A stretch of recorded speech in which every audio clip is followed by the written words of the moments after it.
Hello and welcome to this video on religiosity and social group 02, social class and age.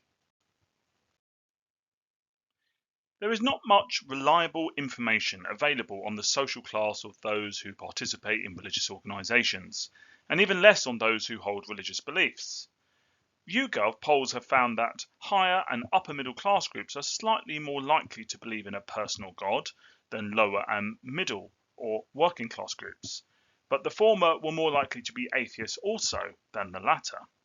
Also, more than 60% of people who regularly attend church are middle class, and this drops to 38% amongst working class people. Now, these statistics can, to a certain extent, perhaps go against some of the ideas that have come up previously in relation to theories of religiosity. If we look at different types of religious organisations, as we saw in a previous video, different types of social classes may be attracted to different types of religious organisations. So, for example, when it comes to churches, whilst they are universal and all members of society can join, we tend to find that maybe more upper and upper middle class people are overrepresented within these groups. Denominations have a slight anti-establishment feel to them because they have broken away, at least initially, from the religious mainstream. And Wallace says that over time they become more respectable and therefore they become perhaps more attractive to more middle class peoples. However, initially they appeal to more upper working class and lower middle class people. Sects are generally recruited from the most disadvantaged members of society.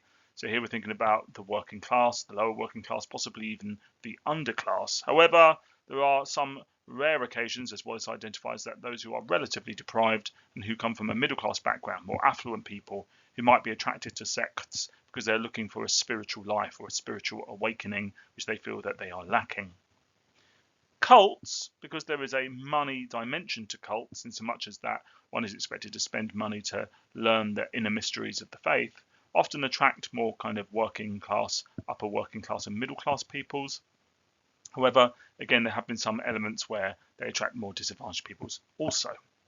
The New Age tends again to be a more middle class phenomenon, in particular amongst middle class women.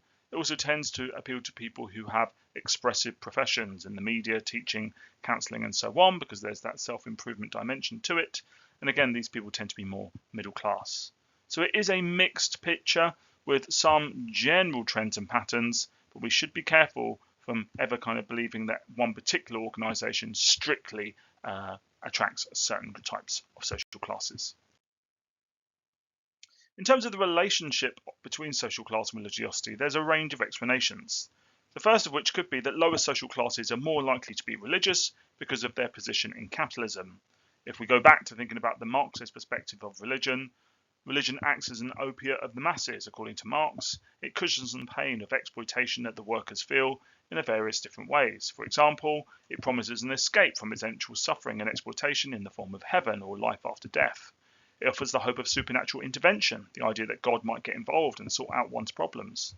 It provides a religious explanation and justification for inequality, as we'll see in the examples on the next slide. So, very famously in the Bible, there's this phrase that it is easier for a camel to pass through the eye of a needle than it is for a rich man to enter the kingdom of heaven, which therefore, if you are perhaps someone who comes from a poorer, more disadvantaged background, could be quite a comforting thought that when it comes to getting into heaven, you're going to be front of the queue, whereas those who are rich and powerful and influential now will be at the back of the bus. The divine right of kings stated that those who are at the top of the hierarchy of society were put there by God, and that you should not challenge that person because God's put them there, and you would not want to challenge God because you'll go to hell. As a result of that, this perhaps is a justification for why there is a hierarchy in society and why one should, as a worker, know their place. This is further supported with the idea of the great chain of being, the idea that there's almost a chain that connects God all the way down to the lowliest person on earth, and that your position on that chain is God-given. We also see elements of this in the Hindu caste system, the idea that you have an ascribed status, and that's a product of the karma that you acquired in your previous life. And this again leads you to want to live a good life this life, no matter how perhaps disprivileged your position, so that in the next life you can perhaps have a higher position. We can analyse this from a neo-Marxist perspective by saying that religions often offer people the idea of hope, that is the idea of the principle of hope that Ernst Bloch gives us, but also a glimpse of utopia, So we have to remember that often in religious texts there's the idea of the kingdom of heaven, or of Jerusalem, or of the Garden of Eden. And this often can be used to rally people to organize themselves so they can bring about revolutionary change, so they can bring about that kingdom of heaven on earth, bring about paradise in this life. Another explanation could be that lower social classes are more likely to be religious because they are marginalized or suffer from relative deprivation. Now, this connects to the work of Max Weber, and once again that concept of the theodicy of disprivilege, an explanation, a religious explanation for suffering in this life. Stark and Bainbridge would support this also by saying that religion offers compensators for one's marginalization and relative deprivation. So again, if you're coming from a poorer background, you may think that religion is explaining why you're suffering, or at the very least is offering you something to look forward to, again in the form of maybe life after death. Example of this could include how we've seen a huge growth in Pentecostalism throughout the world, arguably, but in particular in kind of poorer areas or inner city areas, where therefore these organisations can offer people community and support when they're feeling perhaps somewhat lost, alone, and maybe again disenfranchised. World rejecting new religious movements like Jim Jones's People's Temple, which tended to attract older African American females, attracted also, of course, therefore people who were poorer, as these sort of demographics tended to be from the poorest in American society at the time. And what were they offering, or what was the People's Temple offering? It was offering the promise of equality, remembering that People's Temple was a kind of a suffusion of Christianity and Marxism. Another explanation could be that the middle classes turned to religion as a result of the conditions of postmodernity. So here we're thinking about what is it about postmodernism and how does it affect the middle classes in particular, and why might therefore they be attracted to religion? Well, could it be that traditional sources of identity, things like one's social class, one's gender and age, or indeed ethnicity, have become fragmented, have become atomized, and therefore are less likely to be the kind of tools we use to create our own identity? Globalization further kind of problematizes this in so much as that through the media we can now access a huge range of different ideas and concepts and products from around the world. This therefore means that people can pick and choose their own identities through consumer culture, and this includes buying into religious beliefs and identities. Gone are the days that you would be born into your faith by the accident of your birth, and whatever your parents believed would be what you believe. Now you can shop around on the global spiritual marketplace online to find what fits you and your needs.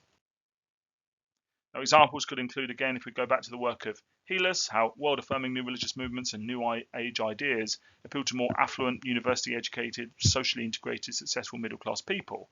Again, you need a bit of money in order to be able to seek out the therapies, the techniques, to be able to go to a practitioner and learn how to use healing crystals, or learn how to align your chakras, or learn how to manifest a better job.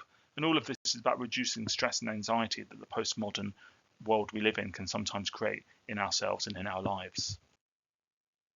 Final explanation could be that the upper classes are overrepresented in established churches because of its connections to the state and social order. So Durkheim here, so it would say that religion involves definite rituals and practices in relation to the sacred, and that these rituals are collective, we do them together. Sacred things provoke powerful feelings in believers as they are symbols representing society itself, which means between the lines that when people worship sacred symbols or totems, they are actually worshipping their own society. Regular shared religious rituals reinforce the collective conscience and maintain social integration.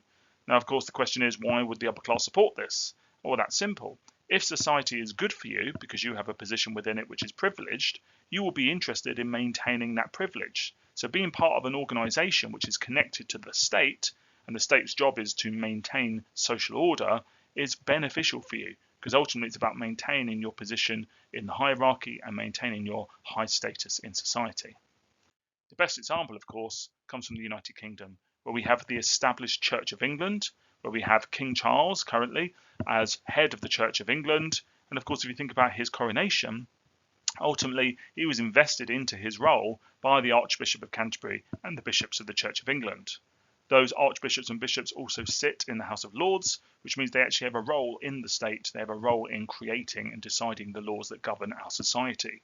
So you can see there's a reciprocal relationship there between the monarchy, between the established Church of England, and even between our legislature and the Houses of Parliament, that sort of mutually supports themselves, and it's about maintaining social order and maintaining the structure of society as it is. Therefore, if you come from a more affluent background, you will have skin in the game and want to keep things as they are. Therefore, it would make sense to be part of the Church of England.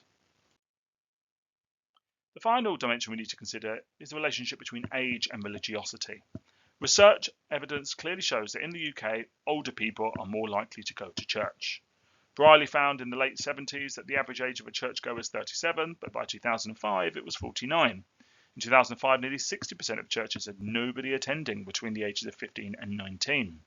Healess and others also found that most of those involved with the New Age tend to be middle-aged or older, and YouGov opinion polls have shown a clear age differences in a religious belief. Those who are over 60, they said to have a greater relationship with a personal God, or at the very least said there is some sort of spirit, God, or life force, compared to only 37% of those from 18 to 24. So from this we can basically conclude that religiosity or religion is kind of an old person's game. It's something that perhaps younger people are less likely to be involved with, unless of course they're being press-ganged into it by perhaps their parents as part of a bogus baptism, so they can join a religious school, which is a nice synoptic link there perhaps to education as we looked at in previous videos. We now need the explanations for this relationship between age and religiosity. Voas and Crockett give us a number of potential explanations, one of which could be the aging effect. This is the view that people turn to religion as they get older, that people become more spiritual as they age. This is because as we approach death, we perhaps naturally become more concerned about spiritual matters and, of course, the afterlife. Therefore, we want to repent from our past misdeeds, and we want to feel that we have a good relationship with God, gods or goddesses. Therefore, we are more likely to go to church as a result. And I guess in a sense, this is kind of an insurance policy. If you are going to die, perhaps soon, and you are potentially going to have to face your maker, probably a good idea to be on the good side of them when that day comes. Another explanation that Voas and Crockett give us is the idea of the aging effect, that as we age, we increasingly become disconnected from society. As a young person, whether as a child or as a young adult or as a middle-aged person, we are engaged with society. We're integrated with the mechanisms of society, either because we go to school or we go to work, because we have friends who we socialise with, we have hobbies we engage in, we pay taxes, we're part of maybe the fabric of society, even in the fact that we vote, or we watch television on Saturday night, or we listen to the radio or read a newspaper. All of this is about participating in the life of society. As we get older, we become disengaged. We retire, we perhaps no longer see our friends quite so much, we perhaps aren't as engaged in the cultural life of our society, and this can mean that we feel a growing privatization of our own lives. We feel more isolated, more disconnected from mainstream society. What religion therefore offers is an opportunity to connect with people. It's a form of social support. It's a network of people ready-made to connect to and relate to because you have something in common, which is you believe in the same thing. Voas and Crockett also give us the period or cohort effect. The idea that older people are more likely to have had a greater emphasis placed on religion in the education system when they were growing up, and also in their home lives as children. As a result of secularization, as religion has declined in our society and lost its importance, each generation subsequently becomes less religious than the one before. And this perhaps is the main reason that Voas and Crockett give us for the differences in terms of age and religiosity and level of belief. The Church of England is increasingly unable to recruit young people by socialising them into religious thinking through such things as Sunday school or religious education. Increasingly, as we'll come to see, more and more parents are choosing not to send their children to Sunday school, and therefore their children are not learning about, say, the Bible and the articles of faith. This all leads to what we call the collapse of religious socialisation.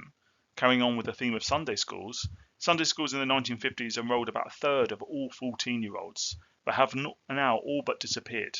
Even parents who share the same faith have only a 50-50 chance of raising their child to be a churchgoer as an adult, and if they have different faiths, it's only 1 in 4 chance. Voas says that in developed countries, young people are less willing to identify with a religion, attend services, or describe religion as important in their lives. Cato also found that behaviour, family, friends, social media, and popular culture all have a greater significance than religion for young people.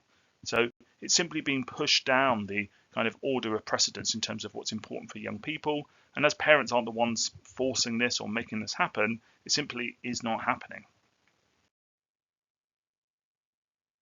We can also consider the declining traction, therefore, in the postmodern age of religion in general.